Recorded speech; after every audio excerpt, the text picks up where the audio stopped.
Bonsoir tout le monde, on est jeudi soir, donc je vais faire un cours très important pour comprendre, on va dire des concepts essentiels du pourquoi et du comment de ce monde.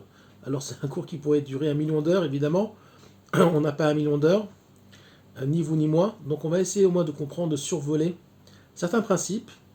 Je vais même rentrer dans des détails un petit peu, on va dire, qui vont vous surprendre, comme par exemple quelle est l'origine du kollel? Pourquoi le kollel? Est-ce que c'est bien? Est-ce que c'est pas bien? Si oui, si c'est bien, comment? Et le pourquoi de la chose. Le cours est sur ce qu'on appelle Tikkun de la Malchut, la réparation des mondes d'en bas. Mais vous allez voir que tout est lié et que, comme dans le Shema Israël, où je l'ai déjà expliqué dans un cours, où les 72 Shemot du Havaya s'expriment de façon un petit peu, on va dire, nistaret. Pour ceux qui veulent comprendre le cours, allez voir un cours sur Facebook, sur ma page Chassidut et Kabbalah, où j'explique donc le cours sur le Shema Israël, où les 72 facettes du Shema Havaya, qu'on appelle Shem Av, s'expriment donc dans le Shema Israël, qui est en principe la tfila de la hardout, la tfila de l'unité. Ce cours est pour Malchut Shamaim, Malchut Beit David et Binyan Bet Hamikdash, la royauté des cieux, si on peut dire, la royauté de David, qui sera bientôt, s'il lui veut, qui sera le canal par lequel Malchut Shamaim pourra s'exprimer. Et évidemment, le dernier chaînon, c'est le Bet Hamikdash, qui sera tout simplement l'expression, le canal du divin dans ce monde-là, au niveau de la matière, puisque le Bet Hamikdash est censé être l'endroit matérialisé dans le monde où on va pouvoir, on va dire, être en connexion avec Hachem, évidemment pas tel qu'il est dans son essence, parce que c'est pas possible, mais tel qu'il veut s'exprimer dans le monde, c'est-à-dire que la Malchut, c'est tout simplement le Sod de la Shrina. La Shrina, pour ceux qui ne savent pas, c'est la présence divine. Mais la Shrina veut dire en hébreu Lishkon, ça veut dire Shikun, ça veut dire Shochen. Ça veut dire quoi? Tout simplement, un Shikun, c'est un endroit où on habite. La Shrina, c'est le divin, la présence divine telle qu'elle peut s'exprimer dans le monde des limites.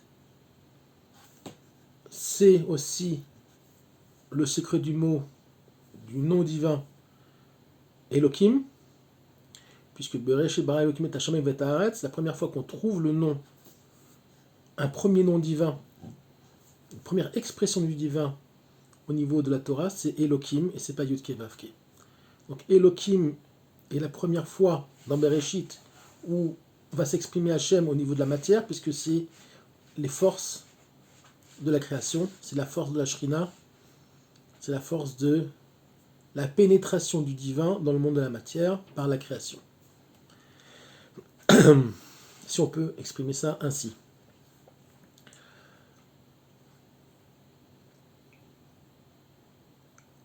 Quand un homme se marie, il signe ce qu'on appelle une ktuba. Tout le monde le sait, en tout cas les juifs le savent. La ktuba, c'est tout simplement un acte de mariage où l'homme, c'est l'homme qui la signe, s'engage à respecter sa femme et surtout à faire marcher le foyer de façon matérielle, où il s'engage à travailler, où il s'engage à lechalkel, comme on dit. Donc amener de l'économie, si on peut dire, amener de l'argent, tout simplement, dans ce bas monde, par le fruit de son travail. À la source, à la base de la création, Adam et Chava n'étaient pas obligés de travailler, mais le renvoi du Gan Eden leur attirance pour le Hetzadat, leur attirance pour le fait de vouloir comprendre ce qui n'est pas compréhensible, manque de modestie, les a amenés à tomber dans un monde qui s'appelle Asiya, le monde du fer, dans lequel on est, pas F-E-R, mais F-A-I-R-E, et donc à gagner leur pain à la sueur de leur front. C'est la première fois, on va dire dans l'histoire de la création, où on parle du tikkun de la Malchut, à savoir que toute l'histoire de l'humanité, jusqu'à Triat Amitim, c'est la réparation justement de la descente du Gan Eden dans le monde dans lequel on vit.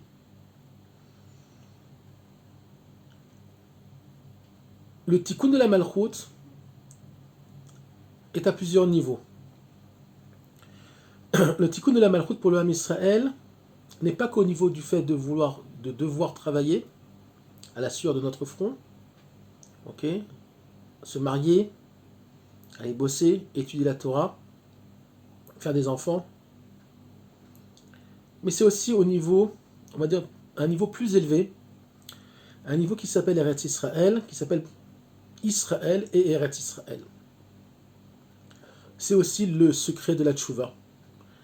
On ne peut pas faire tchouva complètement, même si la tchouva est un chemin, on n'arrive jamais au bout de notre tchouva, puisqu'on fait tchouva jusqu'à ce qu'on ferme les yeux, mais le secret de la tchouva passe aussi par la présence physique en Eretz Israël. Quelqu'un qui habite à Paris, ou à Londres, ou ailleurs, ne fait qu'une tchouva partielle. Pourquoi ? Puisque le mot Israël, le concept Israël du Shema Israël, ces trois niveaux, on ne le répète jamais assez, Eretz Israël, Torah Israël, Ve'am Israël. On ne peut pas être un âme, un peuple sans terre, de Torah, donc de Torah Israël, s'il n'y a pas aussi de Eretz Israël. Donc les trois sont liés, la terre, le peuple et évidemment la Torah. On m'a posé la question, pourquoi? Je vais parler un petit peu durement de ceux qui ne travaillaient pas et pour qui la Torah était uniquement leur vie. Alors, on m'a mal compris, et ça arrive, c'est pas grave, mais je vais expliquer. Et je vais vous donner des exemples extrêmement construits et précis, en tout cas j'espère. D'abord, quand un homme se marie, c'est ce que je viens de dire, il promet, il signe devant Dieu, donc devant des rabbanim, mais c'est signé devant Hachem, qu'il doit travailler. 1. Donc déjà, il y a un problème à ce niveau-là. 2. Si vous connaissiez le monde orthodoxe, ce qu'on appelle ultra-orthodoxe, vous verriez qu'il y a beaucoup de gens qui y travaillent, contrairement à ce que les médias disent, les médias disent beaucoup de lachonara sur le monde orthodoxe, malheureusement, parce qu'ils ne le connaissent pas, ou alors ils ne veulent pas le connaître. C'est que dans le monde orthodoxe, surtout dans le monde chassidique, on travaille. Quel est le Seder Yom, quelle est la journée d'un homme pieux? C'est Kollel le matin, donc on va à la yeshiva le matin étudier. Vers 10h30, 11h, on va travailler, parce que ça fait partie du tikkun, ça fait partie de l'obligation d'un homme par rapport à sa femme, et par rapport à Dieu, de réparer ce monde-là, et on le répare aussi par la matérialité. Et en début de soirée, aller encore étudier au Kollel, 1h, 1h30, 2h, chacun suivant ce qu'il peut, et aussi ne pas oublier sa femme, puisque c'est très important, la femme étant la Malchut aussi. Donc le tikkun de la Malchut passe aussi par sa femme. Donc il ne faut pas oublier les femmes qui sont le pilier de la maison. Malheureusement, aujourd'hui, et je dis bien malheureusement aujourd'hui, on est sorti, dans certains milieux, du émet par rapport à Quel est notre rapport au monde matériel?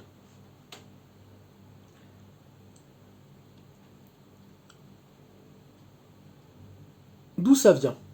Alors, ça vient d'un endroit qui est extrêmement pur et propre. Ça vient de la Seconde Guerre mondiale. Ça vient de la Shoah. Il faut savoir qu'avant la Shoah, les collèges étaient réservés. Donc, on était étudiant en yeshiva, et puis on allait travailler après. Malheureusement, il y a eu la Shoah, et certains rabbinim, avec on va dire, une volonté extrêmement pure et juste, au vu du désastre causé par l'assassinat de milliers, des dizaines de milliers de Talmidei Chachamim dans les camps, ça aussi c'est une question en soi. Pourquoi? On saura quand le Mashiach se dévoilera. Ils ont voulu reconstruire, avec le peu qui restait, un monde de Torah. En tout cas, je parle dans le monde ashkénaze.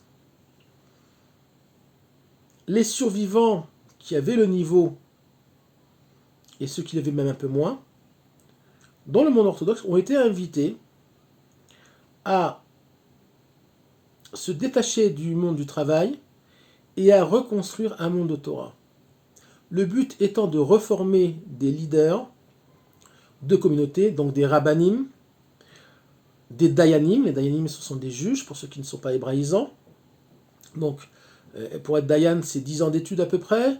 Après, avec la rabbanout, disons que c'est à peu près, la rabbanout, c'est à peu près 3 ans, 2-3 ans pour ceux qui sont à un haut niveau. Après, la dayanout, c'est entre 6 et 8 ans. Donc, pour reformer effectivement les piliers du Ham Israël, puisque la Shoah a éliminé malheureusement énormément des nôtres. Et il n'y avait plus beaucoup de gens qui étaient vraiment dans la Torah, qui pouvaient, on va dire, diriger le Ham Israël qui renaissait de ses cendres. Donc ont été créés en Israël des kollels où effectivement les hommes ne travaillaient pas, mais le but était sacré, le but était kadosh, c'était de reconstruire la Torah d'Israël perdue dans les camps. Évidemment, heureusement, nos frères séfarades sont venus avec une Torah extraordinaire, beaucoup du Maroc, d'Algérie aussi et de Tunisie, mais beaucoup plus du Maroc, puisque au Maroc il y avait une très très grande Torah, très grande tradition de Limud Torah, de très très grands rabbanim, comme la famille Abou Hatzera, dont les descendants vivent toujours en Israël. On parle de Baba Saleh, qui est un des plus grands maîtres du XXe siècle. Grâce à eux aussi, le monde de la Torah s'est reconstruit en Eretz Israël. Le but n'étant pas que les hommes ne travaillent pas, que les femmes travaillent pour eux, mais le but étant de reconstruire une Torah décimée à Auschwitz. Où a été le souci? C'est qu'on a fait de ce système, qui à la base était là pour reconstruire le peuple, un système en soi, où les femmes étaient formatées pour travailler, et les hommes allaient à la yeshiva et ne plus travailler. Dans certains milieux, pas dans tous les milieux. Beaucoup moins dans le milieu chassidique. Je connais bien les milieux chassidiques, puisque j'ai travaillé avec les chassidim de Gour, qui sont extrêmement orthodoxes. Ils ont un très très très grand niveau de Torah. Chez les chassidim de Gour, on va travailler. On est à la yeshiva jusqu'à 24-25 ans, et après on va travailler. Personne ne reste au kollel. Sauf ceux qui sont exceptionnels, qui sont jugés aptes à devenir des grands rabbanim, ou même des petits rabbanim, mais des rabbanim, qui sont jugés aptes à devenir des dayanim, ou des grands d'Israël, ou alors tout simplement, on préserve, on garde des êtres exceptionnels, ce qu'on appelle des Ilouim, il y en a très très peu, il y en a, des gens qui sont nés avec, on va dire, des réceptacles de lumière très très grands, déjà de naissance, et qui sont capables de devenir des grands kabbalistes, et des très grands maîtres en Torah qui vont euh, permettre au âme d'Israël de se maintenir spirituellement et matériellement dans ce monde-là, puisque tout est lié. Mais dans d'autres mondes, chacun saura de qui je parle, et sinon c'est pas grave, c'est devenu un état de fait.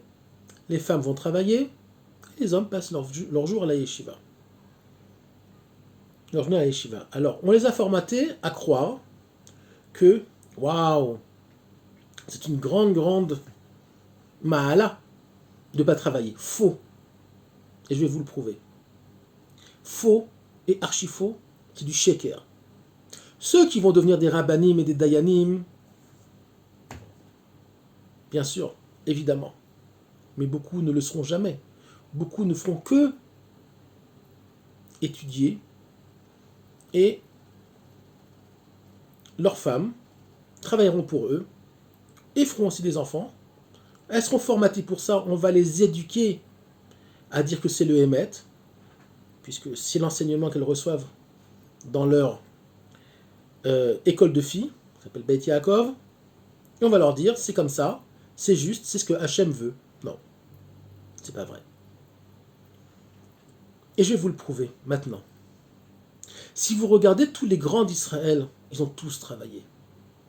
Tous. Les Tanaïm travaillaient. Vous savez ce que c'était un Tana? Imaginez tous les Rabbanim, tous les Gdolim de notre génération, ensemble, ils n'arrivaient pas aux ongles des pieds d'un Tana. Tous ensemble, d'un seul Tana. Rabbi Yochanan à Sandlar. Sandlar, ça veut dire un cordonnier. Rabbi Yochanan, le cordonnier, était cordonnier. Il réparait des chaussures. Tzaddik immense. Le Rambam, qui peut aller contre le Rambam travailler? Il était médecin, un vrai médecin. Il était rave aussi, mais il était aussi médecin. Il était conseiller de roi. Un des plus grands maîtres de tous les temps, Rashi. Rashi avait une propriété viticole. Il cultivait les raisins pour faire du vin. Il fabriquait du vin et il travaillait dur, Rashi. Il enseignait la Torah, mais il travaillait. Rashi.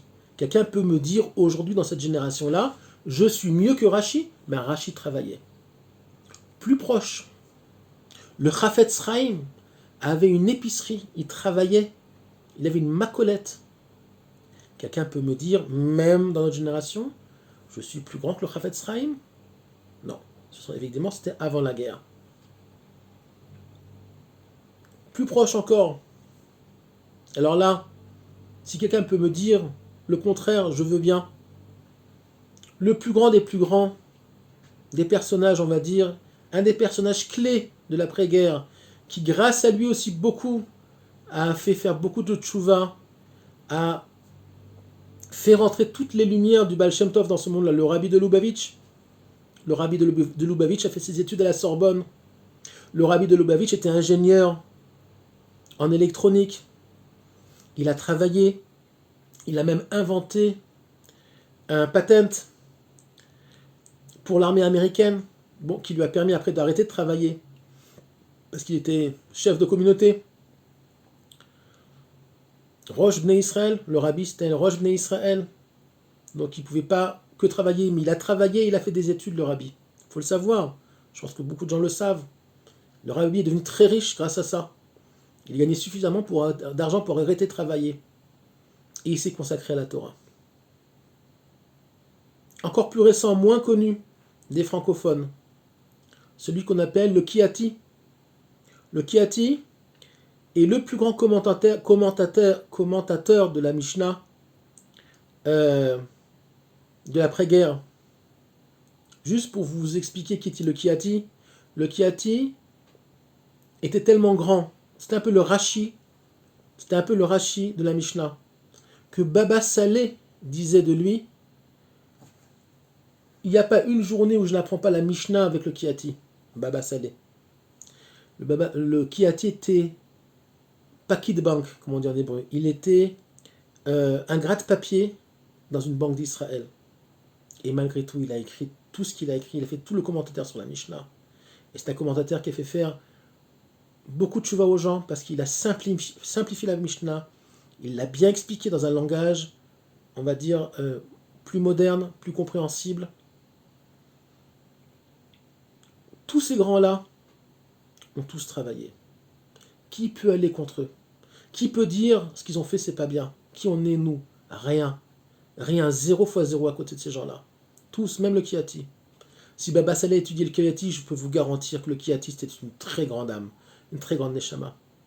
D'ailleurs, j'ai la Mishnah avec le Kiyati à la maison, parce que c'est une base, c'est une essence aujourd'hui dans une armoire où il y a des livres de Torah. Pour finir, je donnerai encore un autre nom, justement du monde, l'Itaï, le Rav Dessler, le grand Rav Dessler. Mais alors lui, il est carrément, il va très loin. Il dit que celui qui ne travaille pas, il fait pas le tikkun, il fait pas le tikkun de la malchut bichlal. Très gros problème. Allez voir Mirtav Me'Eliyahu, c'est son livre. Mirtav Me'Eliyahu du Rav Dessler, il explique très bien qu'il faut les travailler, que c'est très important d'aller travailler. À part, je répète, ceux qui vont devenir des grands rabbanim, des grands dayanim, ou tout simplement des grands mekoubalim, pour ceux qui étudient la Kabbalah. Là, ok. Mais tout le reste, c'est du sheker. On a créé un monde avec beaucoup de mensonges. Alors je sais que ça ne va pas plaire à beaucoup de monde ce que je raconte, mais le Hémet dérange, comme d'habitude. Il faut comprendre une chose. Avant que Adam soit,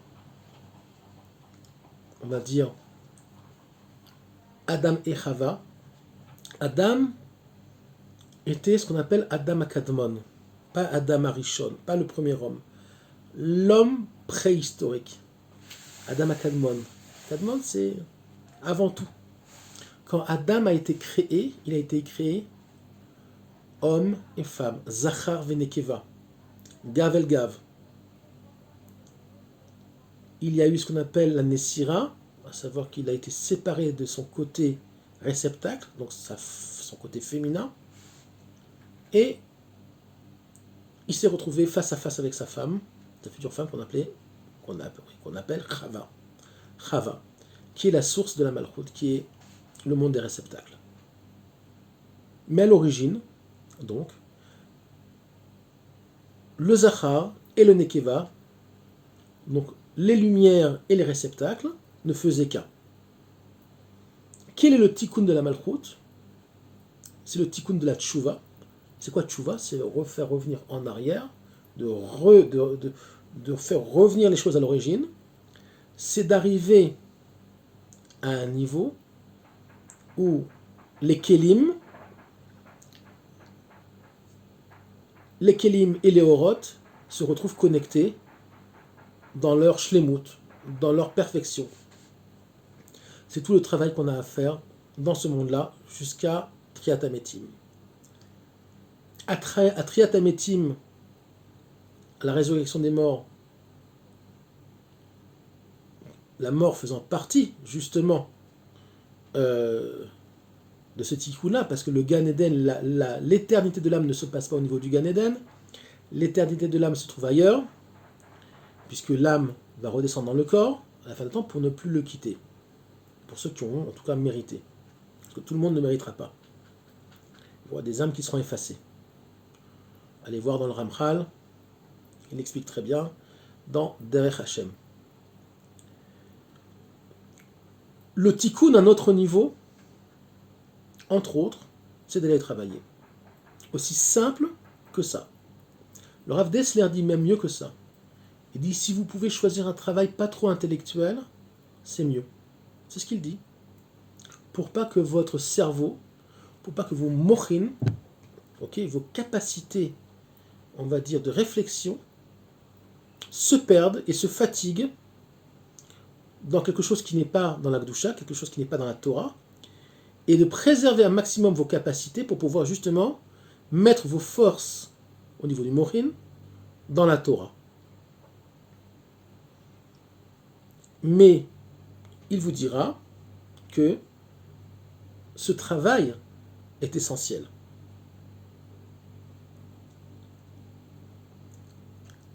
La shlemut, on l'apprend de Yaakov aussi. Yaakov qui va devenir Israël. Avec qui Yaakov va se marier? Il va se marier avec deux femmes. Rachel et Léa. Rachel étant le côté malchut et Léa le côté spirituel, le côté Torah. Moshe Rabbeinu vient et est un descendant de Léa et Yehoshua ben Nun est un descendant de Rachel. Qui va rentrer en Eretz Israël? Qui va pouvoir accéder au niveau Eretz Israël? Yehoshua ben Nun, pas Moshe. Moshe reviendra plus tard avec le Mashiach. Mais quand on sort d'Égypte et quand on rentre en Eretz Israël, c'est Yehoshua qui va faire rentrer le peuple juif sur sa terre et commencer à construire des villes, des routes et réparer le côté matériel dans l'histoire jusqu'à ce que nous aussi, Baruch Hashem, on soit rentrés en Eretz Israël et qu'ici aussi on est tous un petit peu des Yehoshua ben Nun pour ceux qui ont fait l'Alia ou pour ceux qui sont nés en Eretz Israël et on est là pour réparer donc le côté malchut du Ham Israël. On voit bien que le côté Léa, c'est la génération du désert, n'est pas rentré en Eretz Israël. Ceux qui sont restés au Kollel ne sont pas rentrés en Eretz Israël. Pourquoi? Parce qu'il leur manquait le côté Rachel. Mais dans l'histoire, c'était prévu, même si en principe on aurait dû tous rentrer en Eretz Israël déjà à la sortie d'Égypte, mais apparemment, c'est comme ça que ça s'est fait. Ça aurait pu se faire autrement, mais bon. La génération de la sortie d'Égypte, c'était le côté donc Léa, qui s'est, on va dire, englué dans une spiritualité qui n'était pas juste. Pourquoi? D'où on le sait. Avec la faute des explorateurs qui nous a pollués jusqu'à aujourd'hui. Les explorateurs sont l'expression même du côté spirituel mal compris. Pourquoi on va rentrer en Eretz Israël? Pourquoi on va aller travailler, construire des routes et faire la guerre? Mais ça va pas, non, quoi. Moi, je suis bien dans ma yeshiva. Je suis bien dans mon Midbar Sinaï. Hachem, il me donne la manne. Je suis protégé par des nuages, Anané Kavod. Hachem nous protège aussi physiquement des scorpions, des serpents. On n'a pas besoin de changer de vêtements. Ça reste toujours propre sur nous. Il y a le puits de Myriam. On n'a pas besoin de creuser des puits. Pas du tout. Pourquoi on aurait besoin de creuser des puits? Pourquoi on va se fatiguer? On n'a pas besoin. Là a été la faute des explorateurs. Ils sont restés bloqués dans les quatre murs d'un monde spirituel qui à la base est juste. Mais la Torah, c'est une Torah de vie. Or, quand on reste bloqué dans une yeshiva, on ne fait pas face à la vraie vie. C'est faux. C'est un cocon où on retrouve, alors je vais en choquer plein, mais c'est pas grave, j'ai l'habitude. Où est-ce qu'on retrouve ce principe-là? Chez les goïms. Quand vous voulez être un grand religieux, quand vous êtes bouddhiste, qu'est-ce que vous faites? Vous abandonnez tout et vous allez dans un monastère. Bon, eux, ils ne se marient pas. Eux, il faut encore plus fort. Eux, ils ne se marient pas, ils vont dans un monastère, ils restent vierges et ils prient toute la journée et ils étudient toute la journée, les bouddhistes. Ah, ça devient des grands sages. Chez les chrétiens, c'est pareil. Chez les catholiques, en tout cas, pas chez les protestants. On rentre dans un monastère, on fait vœu de chasteté, soi-disant. Mais c'est pas la vraie vie. La vraie vie, c'est de rentrer dans la vie courante, faire des enfants, aller faire les courses, évidemment. Et pour faire des courses, il faut avoir de l'argent. Il faut travailler. Alors, on a pris pour ça, on a formaté des femmes pour ça. Alors, beaucoup de femmes vous diront, non mais moi, je suis très heureuse que mon mari soit un kollelman.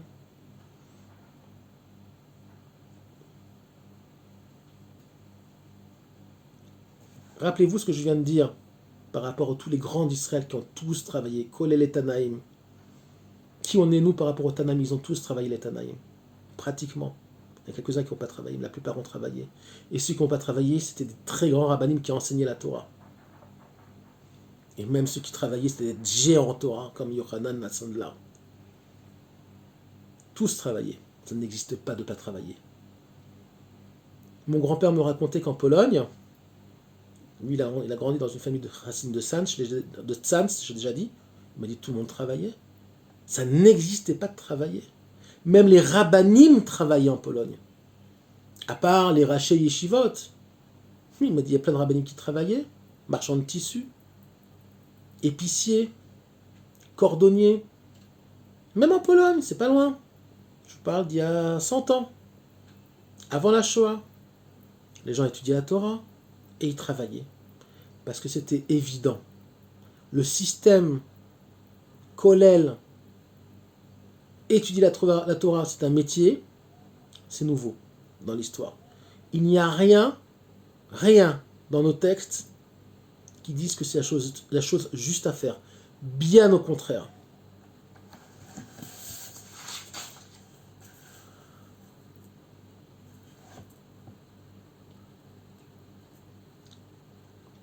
Dans le prophète Zacharia, attendez. Dans le prophète Zacharia, il y a marqué une chose incroyable. Je vais vous le lire en hébreu et je vais vous le traduire. Donc Zacharie pour les francophones.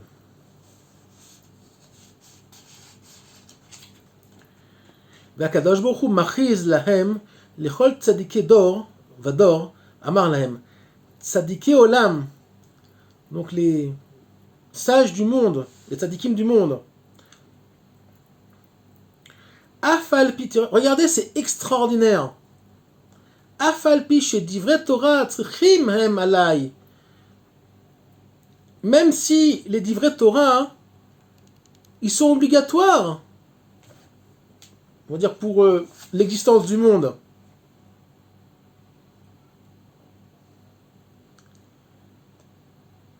Chikitem les Torati velo les malchoti. Quelle claque dans la figure. Vous avez attendu ma Torah, vous avez étudié ma Torah, mais vous n'avez pas attendu ma malchut. Vous n'avez pas réparé le monde au niveau de la matière. Les gens croient que le monde matériel, c'est un monde qui est détaché du spirituel. Pourtant, Adam a bien été créé or et cli. Or, ce sont les lumières spirituelles et cli, les réceptacles. C'est quoi le monde matériel? Ce sont des réceptacles qui ont été abîmés avec la descente de Adam et Chava dans ce monde-là. Mais il y a une très grande gdusha, aussi grande dans le monde matériel que dans le monde spirituel. Mais en plus, c'est très simple. Avec quoi on fabrique des téphilines? Avec de la peau de vache. Il faut bien les fabriquer, les téphilines. Avec quelque chose de matériel, une peau de vache. On écrit avec de l'encre végétale. Ok? Un verre en argent pour faire le kidouche. L'argent, c'est du chesed. L'or, c'est le din. C'est bien fait avec de l'argent. Il faut bien le fabriquer, ce verre. C'est quelque chose de matériel. Même le vin. Très grande doucha, le vin. On fait une bracha là-dessus. Il faut le fabriquer, le vin. Il faut bien un rachi qui fabrique du vin, non? S'il n'y avait pas de rachif pour fabriquer du vin, on ne peut pas faire le kidouche. Pour ça, il faut travailler. Il n'y a pas dans le monde de la matière quelque chose de passoul. Il n'y a pas dans le monde de la matière quelque chose qui est, on va dire, pas bon. La faute de l'homme, l'erreur de l'homme, a été comment interpréter le monde de la matière. L'erreur de certains, on va dire, religieux, c'est de mal interpréter et de mal comprendre le monde de la matière. Vous savez qui on interroge quand, dans 120 ans, on monte au Gan Eden? À moins qu'on ait triatamétim et qu'on ait le plaisir de ne pas mourir. On va mourir peut-être 3 secondes. Mais en tout cas, pour le moment tel que le monde est, vous savez qui on interroge dans 120 ans pour savoir qui vous avez été? Les murs de votre maison. Et quand je dis ça, c'est réel. Le Beth Din de Mala, ils vont interroger vos murs. Mon mur, quoi, un mur, ça parle pas. Et oui, un mur, ça parle. Et comment que ça parle un mur? Bien sûr. La matière est vivante, même le domème. Le Hari Akadosh l'explique dans son livre, le Etz Chaim. Même le domème est vivant. Même le minéral est vivant. Même ce qui a l'air inerte est vivant. Et évidemment, le pourcentage de chayut, le pourcentage de vitalité dans quelque chose de minéral est très faible. Il n'est pas palpable à nos yeux, mais il est vivant. Tout simplement, il est fait aussi d'énergie. Ok? Ces énergies-là, c'est tout simplement ce qu'on appelle en physique la matière noire, et dans le langage de la Torah, tout simplement, les orotes, qui sont des émanations d'Hachem lui-même. C'est-à-dire, tout simplement, la source de la vie étant Hachem, ok?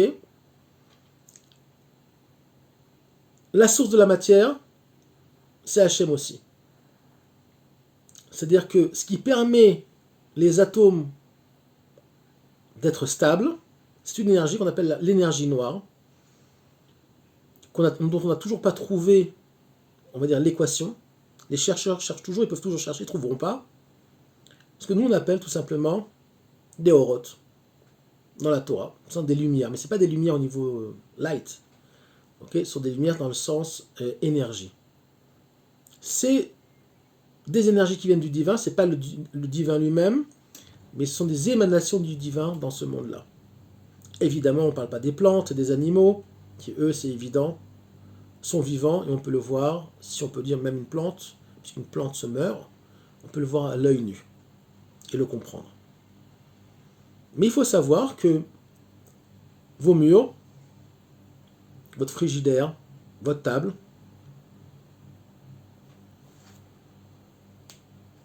captent votre lachon hara, captent vos brachot, captent vos sourires, captent votre simcha, votre joie dans une maison. Et ça reste. C'est pour ça qu'on dit que dans 120 ans, quand quelqu'un meurt, on interroge les murs de sa maison. Parce qu'ils auront gardé les bonnes énergies et les moins bonnes qu'il y a eu dans la même maison. Évidemment, c'est une image, mais c'est réel, dans le sens où il y a des gens, par exemple, qui sont capables, en rentrant dans une maison, de capter les énergies de la maison. Je pense que c'est déjà arrivé à plusieurs d'entre vous de rentrer dans un lieu et de se sentir pas bien. Pourquoi? Parce qu'apparemment, dans ce lieu-là, il y a eu quelque chose de pas bien. Les gens qui sont sensibles, les gens qui sont dans le monde spirituel, le vivent dans leur chair. Vous pouvez rentrer dans un endroit et vous dire « Ouh là là, non, je ne veux pas rester là, je ne suis pas bien, il y a quelque chose qui se passe. » Il peut y avoir eu des vols, un meurtre, Chazé Shalom, ou du lachon hara, ou des cris. C'est pour ça que quand on fait une Chanoukat Bayit, quand on achète une maison, ou quand on loue une maison, c'est bien de faire venir un minyan de gens et de lire le Zohar. Ça se fait beaucoup chez les Sfaradim, mais ça se fait aussi beaucoup maintenant dans le milieu ashkenaz. On lit le Zohar. Pourquoi? Parce que le Zohar nettoie les énergies des autres. Maintenant, vous allez me dire, où vont les énergies des autres quand c'est nettoyé? Ça, j'en sais rien. C'est sûrement gardé quelque part, c'est sûr. Mais le monde de la matière est très respectable. Seulement, il faut l'utiliser, il faut le percevoir comme quelque chose, un lapsus marrant, comme quelque chose qui a été créé pour servir le monde de la Kedusha. sans le monde de la matière, on ne peut rien faire. La preuve, quand vous mourrez, l'âme monte donc dans les sphères supérieures, le corps est mis en terre, mais est-ce qu'une âme au Gan Eden peut faire une bracha? Non. Je peux pas mettre mes tefilines là-bas. Même étudier la Torah, il faut comprendre ce que ça veut dire étudier la Torah au Gan Eden. C'est pas étudier la Torah comme dans une yeshiva aujourd'hui. Quand on parle d'une yeshiva au Gan Eden, c'est pas une yeshiva avec un rave qui vous enseigne. C'est encore une autre explication. Tout simplement que vous avez quelqu'un qui a étudié la Torah toute sa vie, qui a été une personne aussi avec de bonnes midotes, elle a réparé ses kélim, elle a réparé ses réceptacles de lumière, qu'on appelle donc le monde de la malchoute, le corps.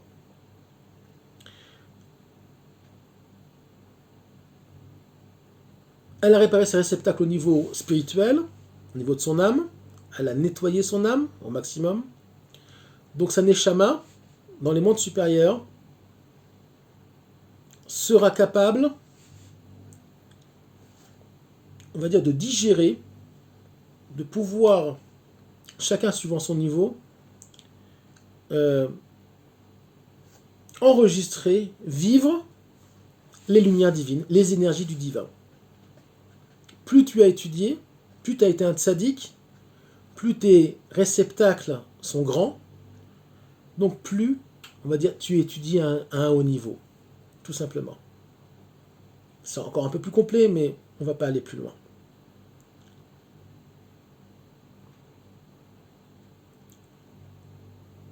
Malheureusement, nous sommes dans une génération où il y a beaucoup de shakers, parce qu'il y a beaucoup d'intérêts en jeu.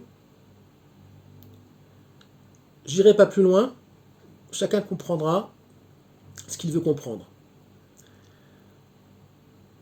J'espère que j'aurais pas fait une trop grande révolution pour ceux qui ont des maris dans des kollels.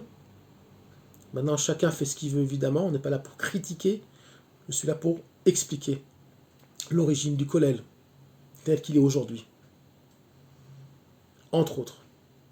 Et que c'est pas forcément juste. Maintenant, ça dépend pour qui.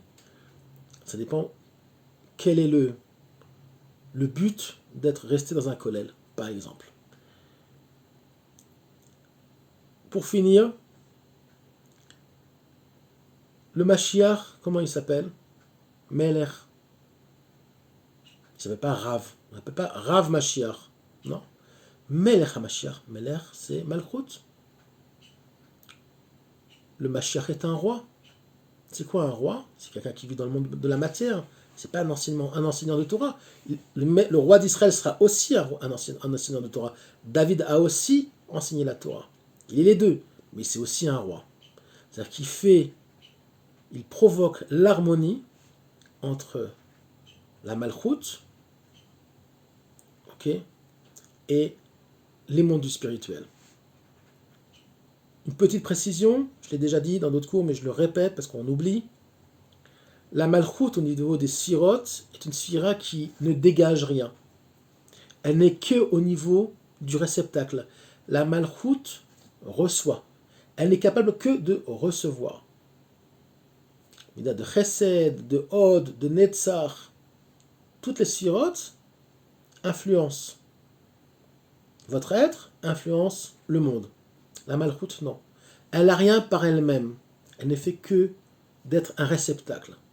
Le Mashiach ne sera que un réceptacle pour le divin dans ce monde.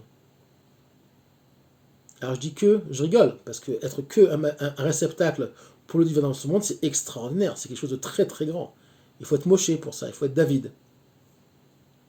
C'est pour ça que l'Neshama du Mashiach, c'est David, Yosef, Moshe et Adam.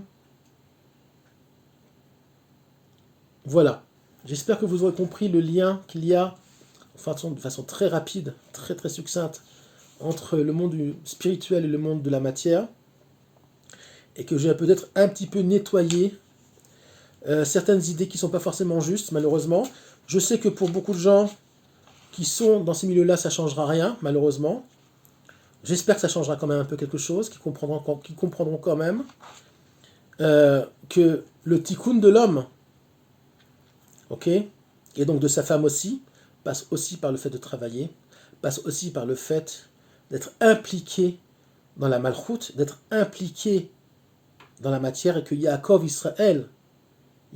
Israël, Israël dans ça, on va dire, le niveau Israël, est marié avec Léa et Rachel, est marié et avec et le côté spirituel et le côté matériel.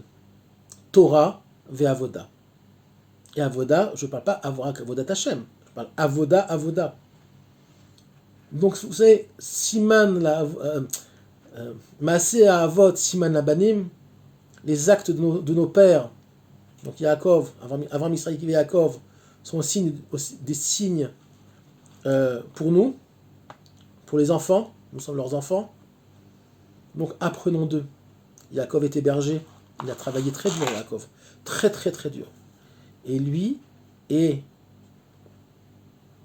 le père, parmi les trois, qui a réussi et qui est arrivé au niveau de l'harmonie complète, puisqu'il était marié donc à Léa et Rachel. Je vous souhaite une bonne soirée.